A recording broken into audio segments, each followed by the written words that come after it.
좋으신 하나님, 좋으신 하나님, 참 좋으신 나의 하나님.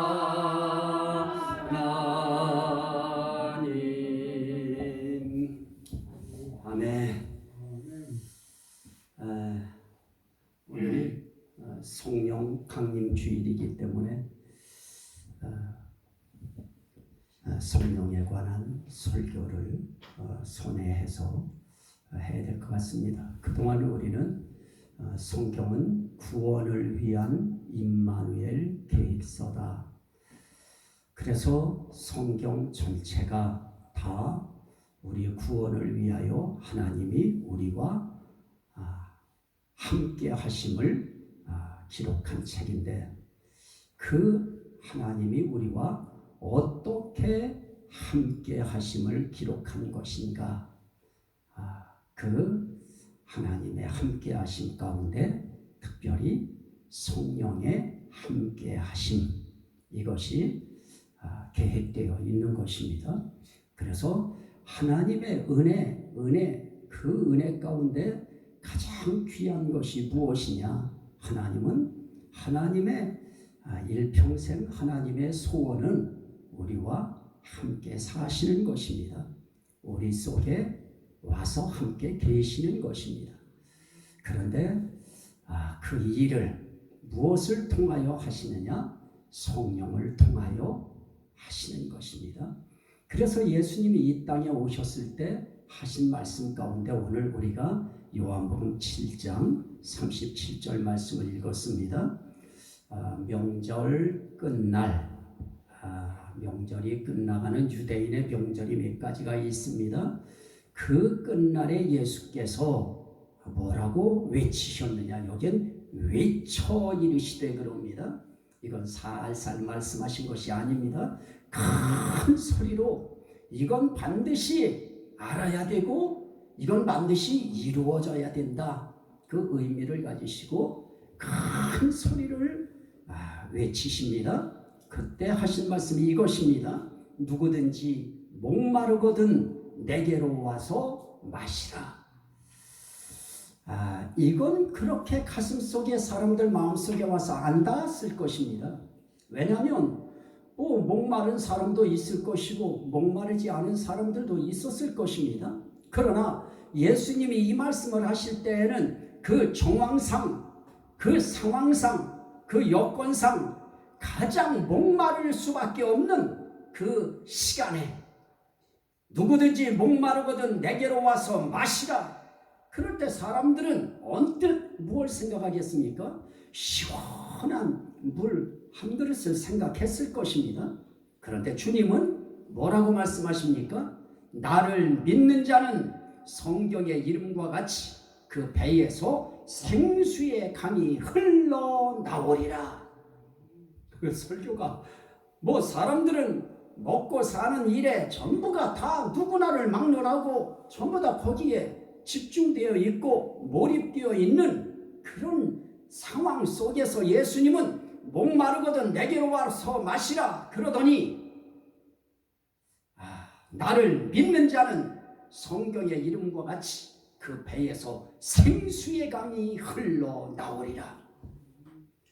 결국 이 성령이 우리에게 오셔야 되는데 생수의 강을 이야기하고 마셔라 이야기할 때 그 내용이 뭐였느냐?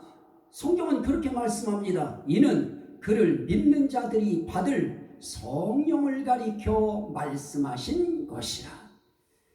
내게 와서 마셔라. 목마르냐? 내게 와라. 그러면 내가 줄 것이다. 와서 마셔라. 그 얘기할 때 예수님은 성령이라고 하는 하나님의 영, 예수의 영, 보혜사라고 하는 이 성령을 염두에 두고 말씀하신 거였습니다. 그런데 그 성령을 말씀하실 때 어떻습니까? 예수께서 아직 영광을 받지 않으셨으므로 성령이 아직 그들에게 계시지 아니하시더라. 여기서부터 신약의 성령론, 오순절의 성령론은 여기서부터 풀어야 되는 것입니다. 아직 성령이 오시지 아니했던 그 상황에 예수님께서는 내게로 와서 마시라 라고 말씀하면서 나를 믿는 자는 그 배에서 생수의 강이 흘러나오리라. 생수의 강이 뭐냐? 성령이다. 따라합시다. 성령. 그래서 이 성령, 결국은 성령 받아야 된다는 것입니다. 성령이 배에서 흘러나와야 된다는 것입니다. 생수의 강이 내 배에서 흘러나오듯이. 그런데 생수의 강이 내 배에서 어떻게 흘러나옵니까? 그거는 참 상징적 표현이지요. 마치 생수의 강이 내 배에서 흘러나오듯이 그렇게 되지도 않습니다. 어떻게 배에서 생수의 강이 흘러나옵니까? 그건 되어질 수 없는 일인데 예수님은 가능한 일을 말씀하시는 것입니다.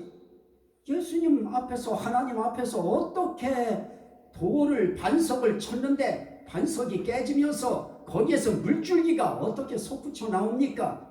이건 사람이 생각할 때 사람은 못합니다. 사람의 한계가 있어서 그건 도저히 이루어질 수 없고 믿을 수도 없고 받아들일 수도 없는 그런 일들인 것입니다. 그러나 하나님은 하실 수 있습니다. 우리 배에서 어떻게 생수의 강이 흘러나듯이 성령이 우리 배에서 어떻게 작용하고 어떻게 충만하게 이 속에서 역사하실지 이건 사람은 생각해도 안 돼요. 그러나 하나님은 얼마든지 하실 수 있는 것입니다. 그래서 이 성령 그때 아직 없었다. 그래서 예수님께서는 요한복음 20장에서 뭐라고 말씀하십니까? 자, 한번 보시죠. 이거는 우리가 중요한 부분들이기 때문에 이 부분은 우리가 알아야 되고 반드시 알아야 되는 부분입니다. 요한복음 20장 22절에 너희에게 평강이 있을지어다 아버지께서 나를 보내신 것 같이 나도 너희를 보내노라 이 말씀을 하시고 그들을 향하사 숨을 내쉬며 이르시되 성령을 받으라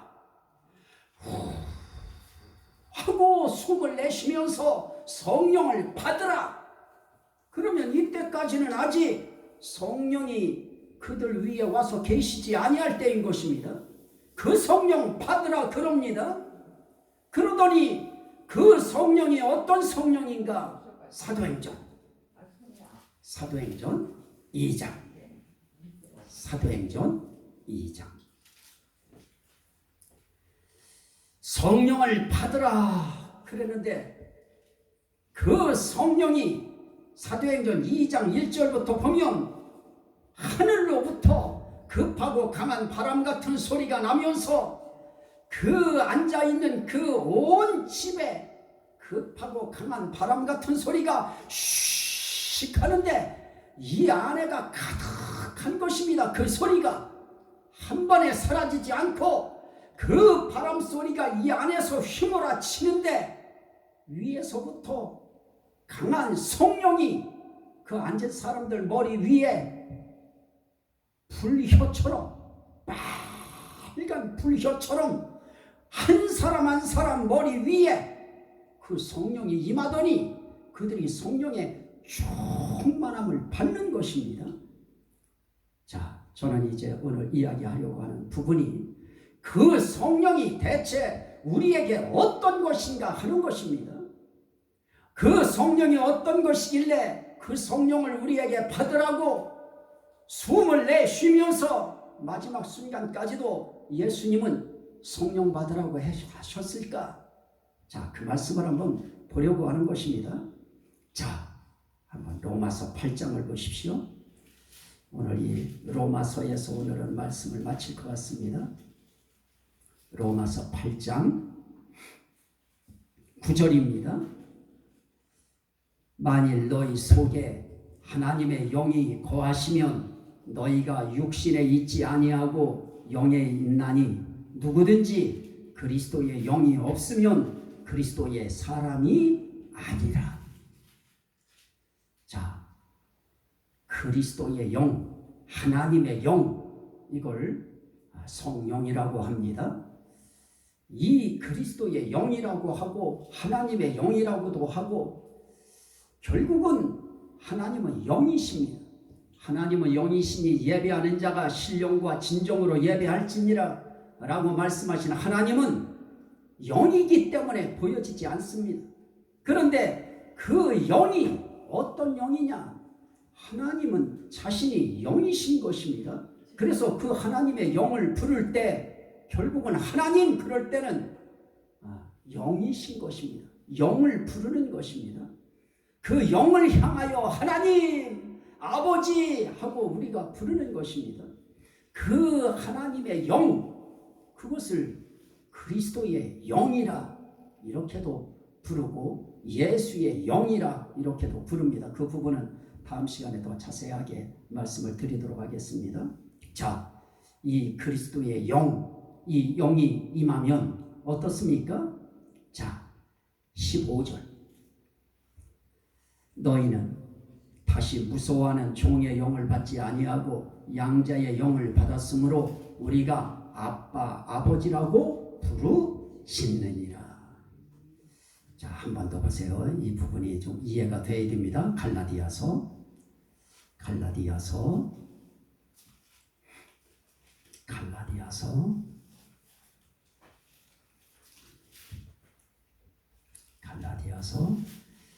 4장 6절입니다. 갈라디아서 4장 6절. 너희가 아들임으로 하나님이 그 아들의 영을 우리 마음 가운데 보내사 아빠, 아버지라 부르게 하셨느니라.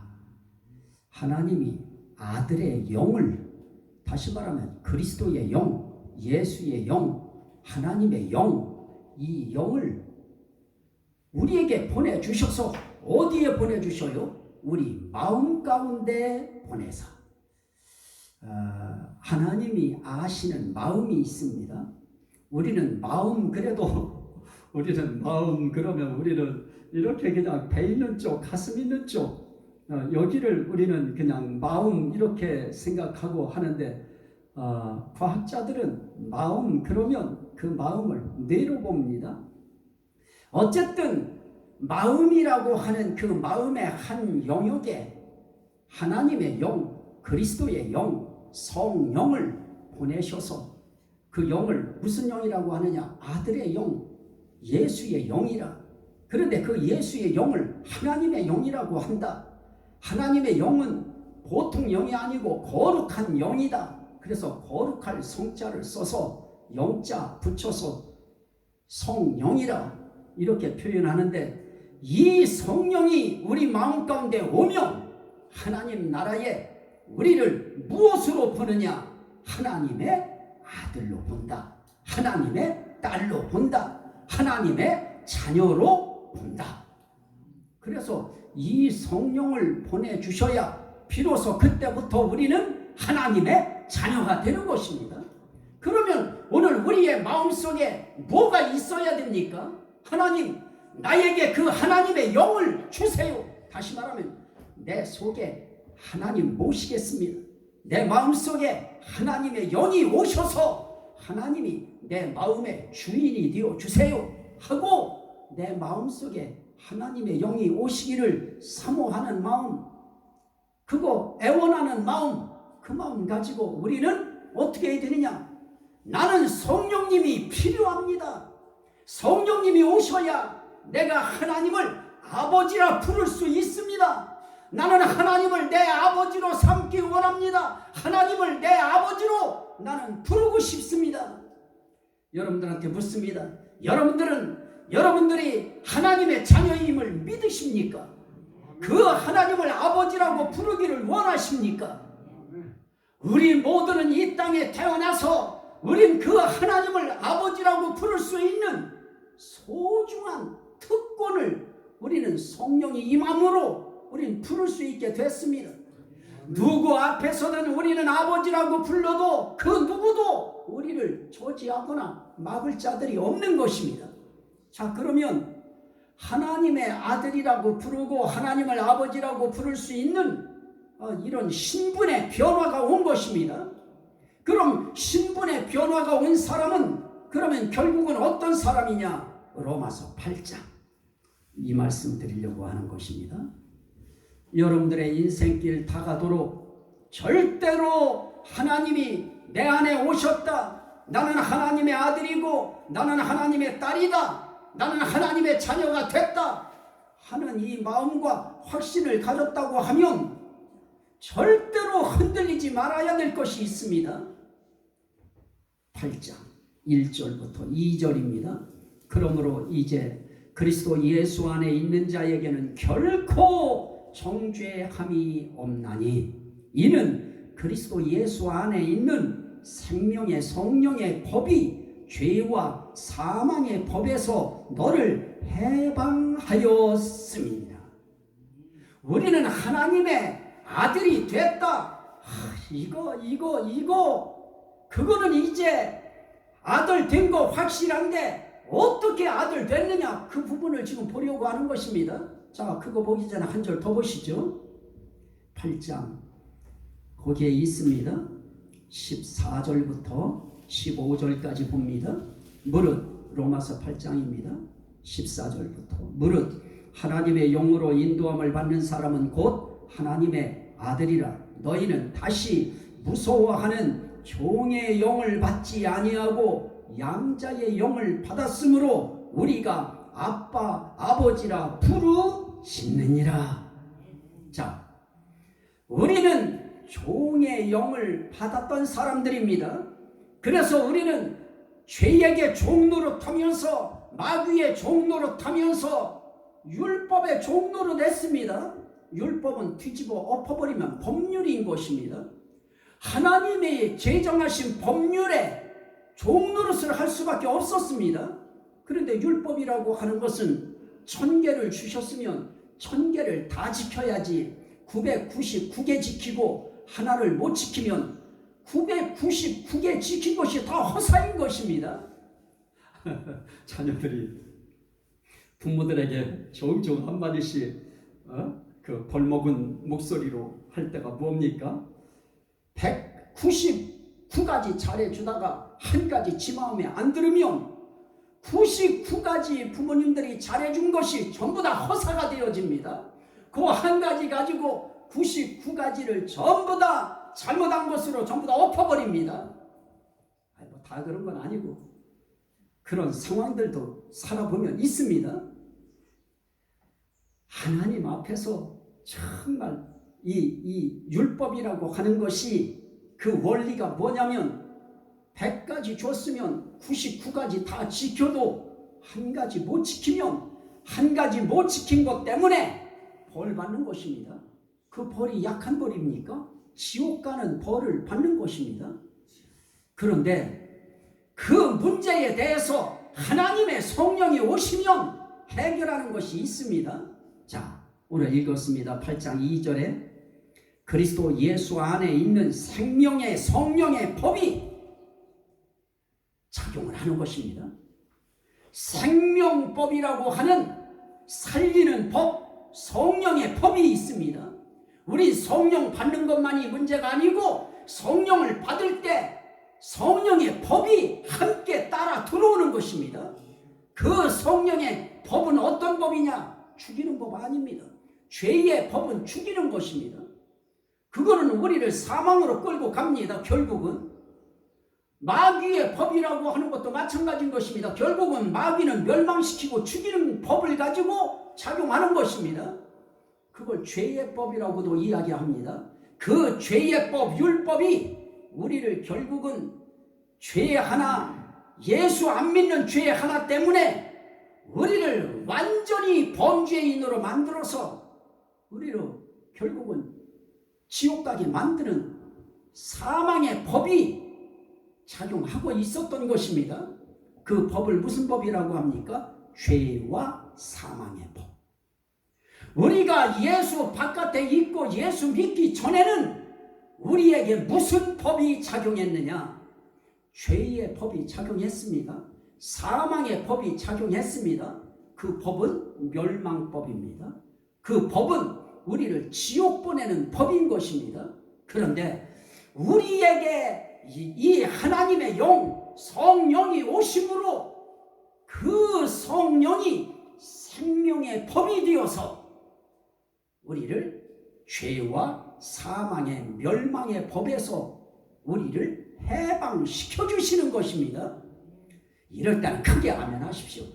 죄와 사망의 법에서 생명의 성령의 법이 저와 여러분들을 해방시켰습니다. 어떤 사람들을 해방시킵니까? 예수 그리스도 안에 있는 자에게는 결코 정죄함이 없나니, 결국 다른 거 아닌 것입니다. 예수 믿는 거 하나 때문에, 예수 믿으면 우리는 정죄의 법, 멸망의 법, 사망의 법, 그 영향 아래 있지 아니하고 성령이 임하시면 생명의 법이 그 성령법입니다. 생명의 성령의 법이 죄와 사망의 법에 묶여있고 노예되어 있던 저와 여러분들을 해방시키시는 것입니다. 거기서 풀어주시는 것입니다. 그래서 우리는 이제 더 이상 죄의 종이 아닌 것입니다. 사망의 종이 아닌 것입니다. 더 이상 우리는 죄의 사람 아닙니다. 사망의 사람이 아닌 것입니다. 우리는 이제 누구의 사람이 됐느냐? 너희 속에 그리스도의 영이 없으면 그리스도의 사람이 아니지만 그리스도의 영인 그리스도의 성령이 너희 안에 있으면 너희는 그리스도의 사람, 하나님의 사람, 성령의 사람이다. 그런 사람들은 결코 정죄함이 없다. 여러분들이 아예 도장을 딱 찍어버리셔요. 성경은 저와 여러분들이 죄와 사망의 법에서 해방된 사람이다. 그래서 우리 기도하는 목회자들이 뭐 대단한 뭐가 있어서 막 그냥 힘있게 예수의 이름으로 병든 거, 귀신의 장난질 이런 것들을 놓고서 기도할 때 담대하게 외치는 이유는 다른 데 있는 것이 아닙니다. 우리는 이제 더 이상 죄와 사망법에 있지 않습니다. 그래서 우리에게는 원수마귀 사단이 더 이상 장난질 칠 근거가 사라져 버렸습니다. 그래서 우리는 그런 근거를 가지고 우린 기도할 때 그러는 것입니다. 이제 나는 죄와 사망의 법, 원수의 법, 율법, 마귀의 법으로부터 나는 해방됐으니 마귀가 갖다준 모든 슬픔, 고통, 아픔, 질병, 저주, 가난 다 떠날지어다. 아침부터 외치십시오. 그리고 이제 더 이상 내 심령 속에 불안하게 하고 걱정스럽게 하는 모든 공포감은 다 떠날지어다. 왜냐? 우린 예수 그리스도 안에 있는 것입니다. 예수 안에 있는 자에게는 결코 정죄함이 없습니다. 다시 말하면 의인된 것입니다. 죄인이 변하여 신분에 놀라운 변화가 왔습니다. 이제는 죄인이 아닙니다. 우리는 하나님 앞에 의인 됐습니다. 그걸 누가 인정하느냐? 성령의 생명의 법이 그 법을 효력을 발생시켜 주셨습니다. 그래서 이제 우리는 해방됐습니다. 자유인이 된 것입니다. 그래서 우리는 종의 멍에를 자꾸 메고 자꾸 죄악의 그 노예 자리에 들어가면 안 되는 것입니다. 이제 우리는 하나님 앞에 나는 이제 당당하게 하나님의 자녀가 됐다. 이건 언제입니까? 세상 끝날까지인 것입니다. 우린 세상 끝날까지 하나님의 자녀가 되어서 우리는 이제부터 어떻게 되어집니까? 우리가 읽었습니다만 14절에 이 성령이 우리 속에 이제 오시면 이제 과거에는 죄와 사망이 우리를 끌었어요. 그러면 여지없이 우리는 거기에 끌리게 돼 있습니다. 그 법에 얼마나 그 자력이 강한지, 그 법의 자성이, 죄와 사망의 자력성이 얼마나 강한지, 우리는 그 죄와 사망의 법이 나를 땡기면 우리는 얼마든지 딸려갔습니다. 거기에 끌려다녔습니다. 그래서 죄의 노예로 살았습니다. 원하든 원하지 않든 끌릴 수밖에 없는 강한 그 자성에 우리는 끌려서 살았습니다. 그런데 이제 해방되었습니다.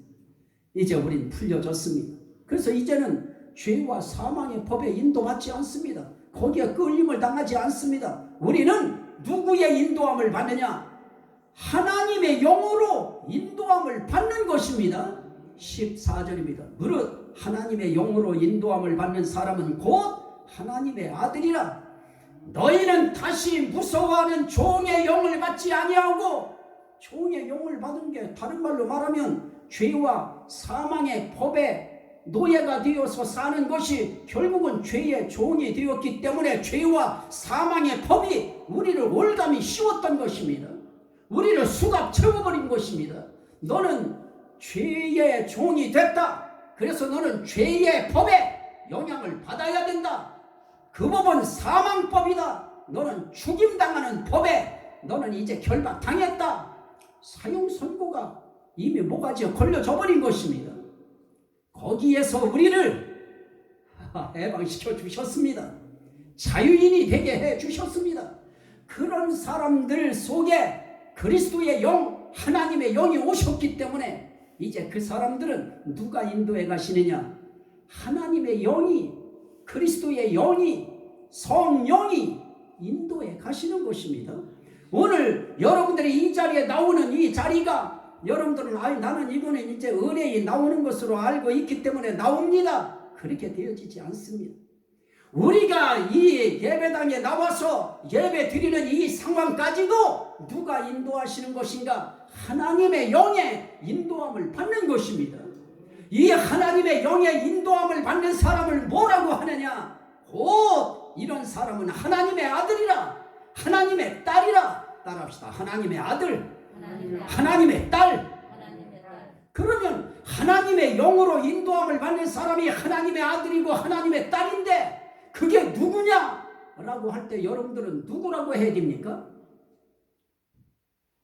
나다 그래야 됩니다. 제가 이제 이건 정말 연출이 되듯이 아예 오늘 한번 하는 것입니다. 정말 이제부터는 죄와 사망의 법에서 해방되어서 성령으로 인도함 받는 사람은 하나님의 아들이고 하나님의 딸이라고 했는데, 오늘 그러면 이 하나님의 아들과 딸은 누굽니까? 나다. 뭐 다른 사람이 하나님의 아들이고 다른 사람이 다 그 사람들이면 무슨 소용이 있어요? 그건 그 사람들에게 효력이 있는 것이고요. 가장 중요한 것은 오늘 저와 여러분 한 사람 한 사람이 마치 오순절 날에 각 사람 위에 불의 혀 같은 성령이 임하여 있었던 것처럼 각 사람 한 분 한 분 머리 위에 그 심령 속에 이 확신이 올라와야 되는 것입니다. 죄와 사망의 법에서 내가 해방되었다. 시작.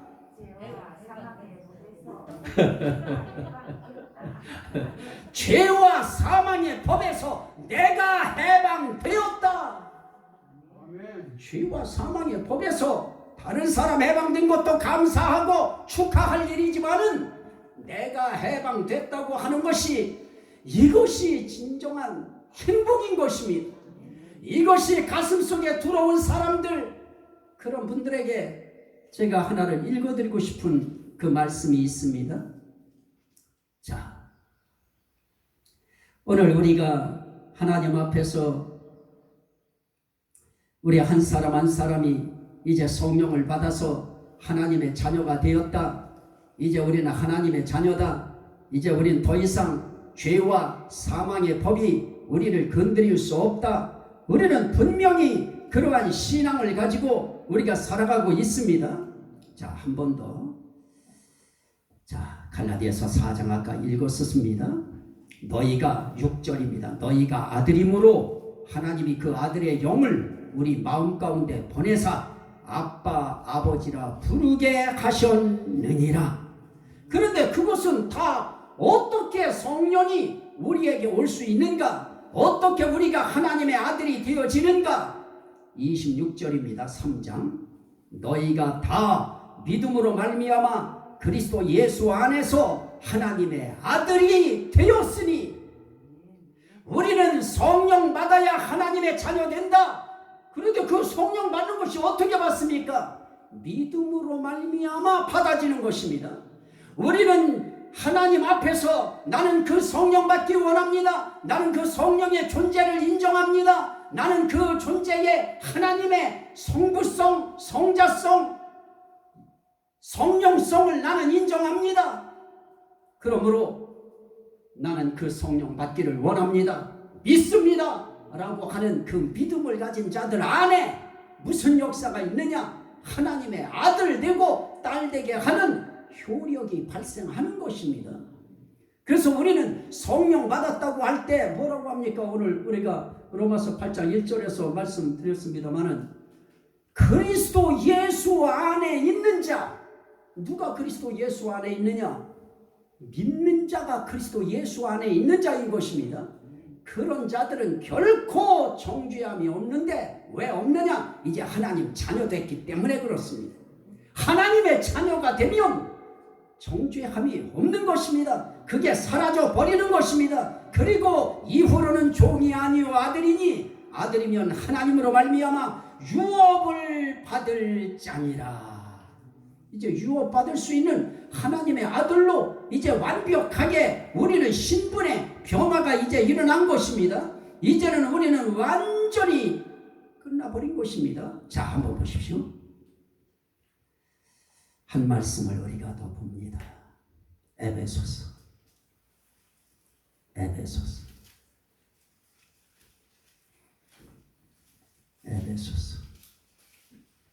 2장 15절입니다. 14절부터 읽으면 조금 더 편하죠. 그는 우리의 화평이신지라 둘로 하나를 만드사 원수된 것 곧 중간에 막힌 담을 자기 육체로 허시고 법조문으로 된 계명의 율법을 무하셨으니 폐하셨으니. 이거 중요합니다. 예수님이 십자가에 달려 돌아가실 때에 법조문으로 된 그 율법의 계명, 그 계명의 법조문, 이것을 어떻게 했느냐? 폐하셨다. 없애버렸다. 이제 법조문이 없어진 것입니다. 다시 말하면 죄와 사망의 법이라고 하는 율법의 법조문을 폐하셨다. 이해되십니까? 죄와 사망의 법에서 너를 해방하였음이니라. 그 말은 바로 지금 여기에서 말씀하고 있는 법조문으로 된 율법의 계명을 폐하신 것이다. 폐했다고 하는 것은 무엇입니까? 없애버린 것입니다. 그래서 이제 하나님 앞에서 자녀가 된 사람들은 이제 율법의 법조문 앞에, 죄와 사망의 법조문 앞에 설 일이 없는 것입니다. 우리는 이제부터 자유인이 됐습니다. 그러면 자유인 된 그런 사람들의 삶 속에 해야 될 마땅한 일은 무엇입니까? 그 하나님께 감사하며 그분의 인도함을 받는 삶을 이렇게 하나하나 해나가면서 사는 것입니다. 단지 우리에게 놓쳐서 안 될 것이 무엇입니까? 믿음인 것입니다. 나는 이 귀한 은혜를 주신 하나님, 이 은혜의 십자가에 돌아가심으로 우리의 모든 막혀진 담을 육체로 허신 예수님, 그리고 내 속에 생명의 성령의 법으로 오셔서 죄와 사망의 법에서 나를 해방시켜 주신 성령님 감사합니다. 감사한 마음으로 우리의 일상생활을 해나가는 것입니다. 감사한 마음이 담겨서 살아가면 어려운 일에 부딪혀도 그 입에서 찬송할 수 있습니다. 어렵고 힘들면 탄식하기보다 그분 앞에 기도할 수 있습니다. 이 은혜가 이 한 주간도 여러분들의 심령 속에 생명으로 역사하시기를 주의 이름으로 축원합니다. 아멘. 우리 찬송하시죠.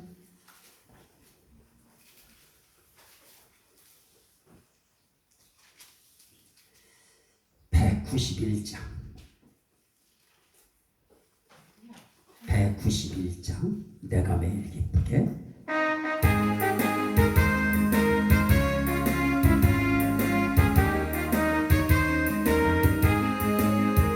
내가 매일 기쁘게 주의 얘기해 나간 주의 팔이 나를 모함이요. 내가 주의 큰 복을 받는 참된 비결은 주의 영이 함께함이라. 성령이 계시네 할렐루야 함께하시네. 좁은 길을 걸으며 밤낮 기뻐하는 곳 주의 영이 함께함이라. 전에 죄에 빠져서 평안함이 없을 때 예수 십자가의 공로 힘입어 그 발 아래 엎드려 참된 평화 얻으면 주의 영이 함께함이라. 성령이 계시네 할렐루야 함께하시네. 좁은 길을 걸으며 밤낮 기뻐하는 곳 주의 영이 함께함이라.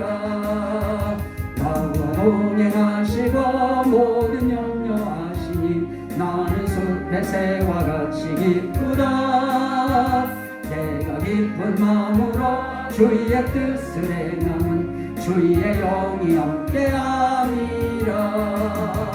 성령이 계시네 할렐루야 함께하시네. 좁은 길을 걸으며 밤낮 기뻐하는 곳 주의 영이 함께함이라. 세상 모든 욕망과 나의 모든 소욕은 십자가에 이미 못을 박았네. 어두운 밤이 지나고 무거운 짐 벗으니 주의 영이 함께함이라. 성령이 계시네 할렐루야 함께하시네. 좁은 길을 걸으며 밤낮 기뻐하는 곳 주의 영이 함께함이라. 주여 성창하고자 합니다.